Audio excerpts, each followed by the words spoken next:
Never-Ending Chain by Dragon Translator. Chapter 17. Let's get him in the water. The Changeling guards did nothing more. Hiccup frowned, but knew he had bigger issues to contend with. The Squadron's parents were keeping his skin hydrated, but they avoided the wing. Hiccup could tell from the tip of it that was drying out. They needed to hurry. Rough, tough, please come here, Hiccup called. Gida, are you still doing good? Aye, Alpha, Gida said.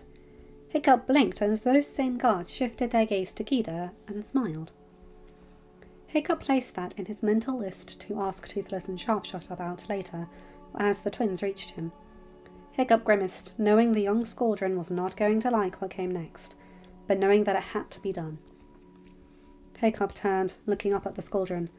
We have to realign the bone in your wing before we put the splint on, he said softly, or it can heal wrong, and you won't be able to open or close it. It's going to hurt. The young Squadron grunted. Do as you will, human. Sharpshot grunted. If you're not going to call him by his title, at least call him by his name.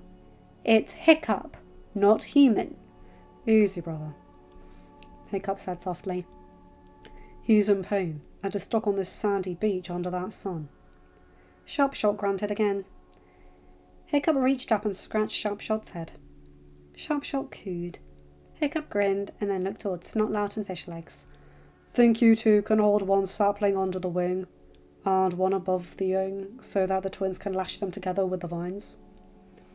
The Queen chirped. Hiccup's eyebrow lifted as two of the changelings that removed the boulders and got the trees and vines stepped closer to Snotlout and Fishlegs.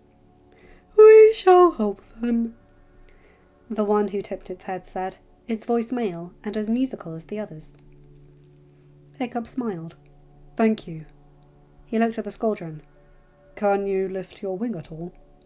Not far. Lift it as far as you're able, Toothless said.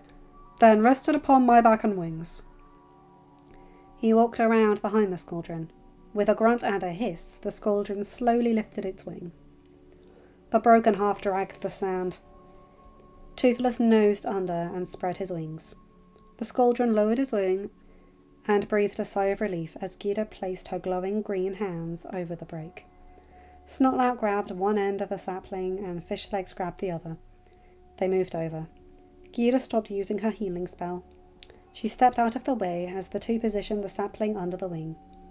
The two changelings, having seen what the humans did, mimicked them, but held their sapling over the top of the wing. Gida stepped back to the break. Hiccup moved to her side. He gently gripped the bone on one side of the break. Gida gripped the other. Hiccup nodded once. Both tugged sharply. The Squadron yelped. Hiccup's jaw clenched. Lash it! He cried. The twins hurriedly tied the saplings in place, with Toothless closing the wing on the side they worked, and then reopening it when they were done, and repeating the action for the other side. As soon as the saplings were secured, Gida's hands glowed green once more, and the Squadron hissed in relief. Hiccup's jaw loosened now that the procedure was over. He stepped back and looked up. Let's get you in the water, he said. Sir, ma'am, he added, looking to the pod leader and his mate. Go back to Berk, please. You can rest in the coves and inlets around the island until his wing heals. The young Squadron blinked.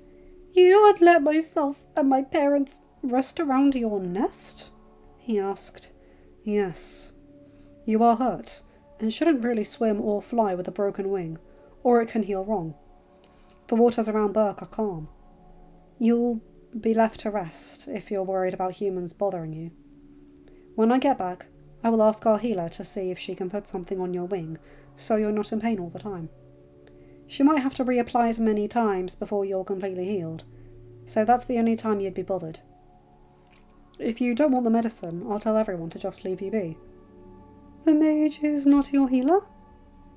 The Queen asked. No, ma'am, Hiccup said, looking at her. We have an elderly woman who has been tending the tribe's wounds since long before our mage was born. Gida snorted and shot Hiccup a bemused look. Shadowfire, standing with the others, snickered. Toothless chortled. Astrid stared at him with a lifted eyebrow, but a smile played around her lips. Sharpshot snickered as well. The rest of the Berkians that knew of Gyda's origins either snickered or snorted. Hiccup grinned and turned to Toothless. "Okay, bud, let's see about getting him into the water." "Land Alpha," the pod leader said. "We can aid him. I would rather your brother's coverings not get wet." "Wouldn't be the first time," Astrid muttered. Toothless chortled. "You still love me, Lady Alpha." He turned as he slowly moved aside so the pod leader could ease under his son's wing. "Remember, I showed you the beauty of the wind and the sky that night." "Yes, after you almost drowned me," Astrid returned, giving Toothless a pointed look. "The young Netta calls this female your queen," the changeling queen began before anyone else could speak. "And your brother called her Lady Alpha. My son neglected to mention this when he introduced you all." She finished with a flick of her eyes to her son, who was atop the cliff speaking to the attacking changeling in soft tones. Hiccup stared at Astrid and smiled. "She's my intended," he said. "We haven't had the, matehood ceremony yet. We're still considered too young by the healer of our tribe. And as she is the one who performs human matehood ceremonies, we have to do as she says." "Humans do not have you perform their matehood ceremonies?" the king asked. "But you are alpha of your nest." Humans didn't really know how dragon society handled anything," Hiccup said. "We didn't even know dragons had a society until Gyda's magic allowed us to talk to each other. So we didn't know alphas oversaw matehood ceremonies." He watched as the squadrons eased into the waves, and when they made it past the breakwater, he returned to Snotlout and the twins. "Go with them," he said, "and help them get settled in a bay or an inlet close enough that Gothi can help. Then, Snot, go get Gothi and see if she can ease his pain. Then please let Dad know what happened. I'm sure he's worried about us right now." "Sure, Hiccup," Snotlout said, moving back to Hookfang. Hookfang bowed to Hiccup and Snotlout slipped into the saddle. The twins cackled and moved to barf and belch. The Zippleback bowed to Hiccup before pulling their maneuver of grabbing the wrong twin, only to put them in the right saddle. "Ruff," Gyda said, "will you please tell Frost and Pale I'll be back as soon as I can?" "Was going there when we told them to get settled anyways." Ruff grinned. "I can play with the hatchlings then." "No, I will," Tuff protested. "They like me better anyway." "Oh, no, dear brother," Ruff said as Barf and Belch rolled their eyes and flew into the air. "They love me." Hookfang grunted and said something in the old tongue as he rose that sounded like he was resigned to his fate. The king cackled. "Ha ha ha! Alpha that saved my son," he said. "You have an interesting nest. I would like to visit it sometime." "Sure," Hiccup said as the small group heading back home began to fly away, with Ruff and Tuff still arguing about who would play with the Ice Terror hatchlings. "Any of this nest are welcome for a visit."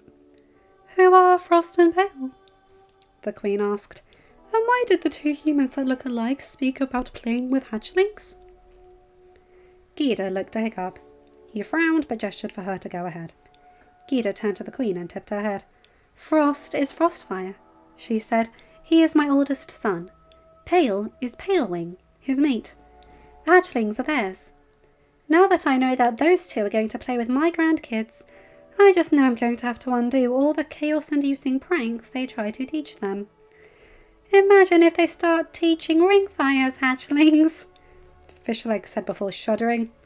"Oh, now I have a headache," Gyda muttered as she rubbed her forehead. "You raised a dragon?" the queen asked. "Two," Gyda said. She pointed to Shadowfire. "He's my second son. His name is Shadowfire." "Mother," the son said, looking down at everyone, "I believe this one has seen the error of his ways." "Then rise and correct your wrong, young one," the queen said. The young changeling rolled back to his paws.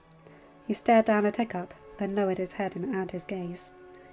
"I am sorry," he said softly. "I should never have tried to attack you." "Can you look at me?" Hiccup asked softly. The changeling slowly lowered his gaze. Hiccup smiled. "This war caused a lot of problems and harm to both sides," he began. It also caused a lot of mistrust and fear. I am sorry I didn't explain and put you in a position where you felt like your nest was in danger. The changeling blinked. My king and queen are correct. I should have stayed calm and observed, not jumped to conclusions. We all make mistakes, Hiccup said, still smiling. Best thing to do is learn from them. You accept his apology? The Sun said, looking down at Hiccup. I do. Do you grant him mercy, or do you believe he should be punished by removed from his training? The Sun said, I give him forgiveness. That caused all the changelings to chitter, and it all sounded like they were surprised. The Queen stared at Hiccup, and then shook her head. You are not human, she muttered. No human holds the wisdom you do. No human forgives as you do. Hiccup has the heart of a chief, Gita began softly, the soul of a dragon, and the mind and will of a king. The Queen stared at her, and then looked over her shoulder and chittered something in the old tongue. Hiccup blinked as the young changeling that he had just forgiven bounded into the trees behind him, only to return and fly down to the beach. The changeling placed a bundle of sticks and leaves upon the ground at Gita's feet, making sure he did not come close to Hiccup. The changeling then bowed to his king and queen before returning to his post. Please, the Queen said, nose pointed to the pile. Though the sun shines, the wind bites cold. I know that is not good for humans. Make your fire, and please explain how your nest came about. How you came about, Alpha, who stands as a human, but acts as an elder dragon. End of chapter. Hi guys, hope you enjoyed this one. Okay, so I've had a bit of a technical issue recently. My iPad is broken. I've only just found out that I can record from my phone without removing the microphone effect, basically. I can record while reading, thank goodness. But I'm sorry if the changing quality is bad or anything. What can you say? I'm trying, people. And I like this chapter a lot. I like how he's acting as a true leader. You know, and the dragons see that. Hiccup's an incredible character, and that's not championed enough, I think. And I like that this story does that. Anyway, you guys know the drill. Like, comment, and subscribe, and hit that bell to get notified for whenever I upload a new video. Have a good day, night, or whatever time zone you're in. Bye, my guys, gals, and non-binary pals. I'll see you in another video. Take care.